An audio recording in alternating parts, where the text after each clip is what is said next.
Hello, what's up? Hello Philippines, hello world. Andito na naman po tayo para mag-react at mag-comment dito sa isang video.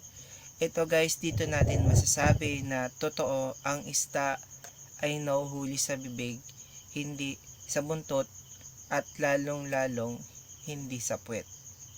So, eto nga po, dito rin sa video nito, mapapatunayan natin na si Bato de la Rosa ay may galit sa administrasyon. So, panoorin po natin. Para papirmahin si Alice Go ng affidavit.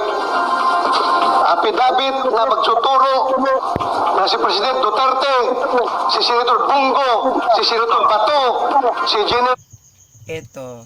Ito po is yung statement niya para dito sa bagong lumitaw na isang resource person dito nga sa pagdinig ng kaso ni Alice Go.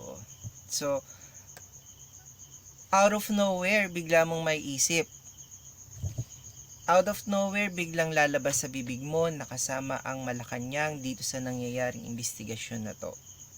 Diba, sa dami ng dapat mong isipin, sa dami ng dapat na tumatakbo sa isip mo, bakit yan ang tumakbo sa isip mo? At isa pa, walang binibitawang salita itong resource person about this.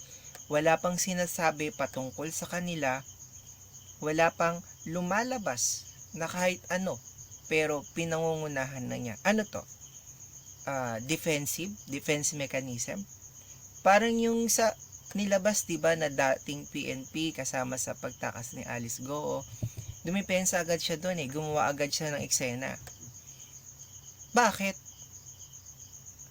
Anong base niya? Anong gusto niyang palabasin? Diba? Sobrang dumidepensa na siya pero wala pa naman Bakit? Kumbaga, naiisip tuloy ng tao na siya na mismo ang nahulog sa sarili nilang bitag. Siya na mismo ang nagbibigay ng idea sa mga nag-iimbestiga o dito sa mga kapwa senador niya.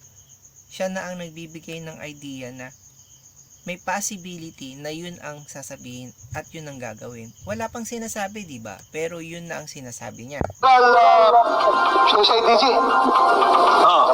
General Karamat ay nasa likod ng pugo. Merong tao from Malacanang nag-uutos sa'yo. O see, diba? From Malacanang. Direct to the point. Walang hiya.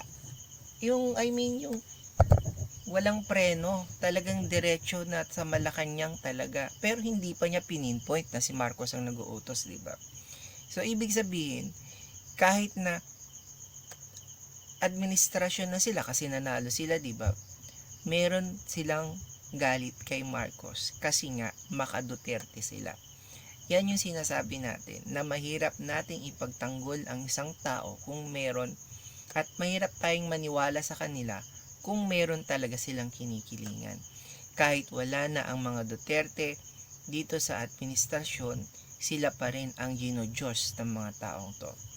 Ang dami na diba? Katulad nung kaso nga nitong si Kerwin Espinosa, na dawit itong si Bato, at si Bato ang nagsabi na idiin si Leila de Lima para makasuhan. So, ibig sabihin yan, isa rin si Bato sa dahilan kung bakit nakulong si Leila de Lima. Maliwanag po yan na isinalaysay at nasa affidavit ni Kerwin Espinosa. Meron akong information. I can pin you down, my God. See? Diba? Galit na galit si Bato. So, ibig sabihin talaga, may takot din siya sa dibdib niya na posible na madawit talaga siya dito sa Pogo. Bakit hindi? Sino ba ang nag-approve ng Pogo sa Pilipinas? Di ba yung amo nila? Tuta lang sila malamang dawit sila dito. Yan na nga bang sinasabi ko. Pag gagawa kayo ng sikreto, sarilinin nyo lang. Kasi pagdating ng panahon at nagkalaglagan na kayo, which is uso ngayon, ayun, patay kayo niyan. Sama-sama kayo. Alalahanin nyo, malakas lang ang Duterte, pero hindi na po Duterte ang nasa administrasyon. Yun lang, adios.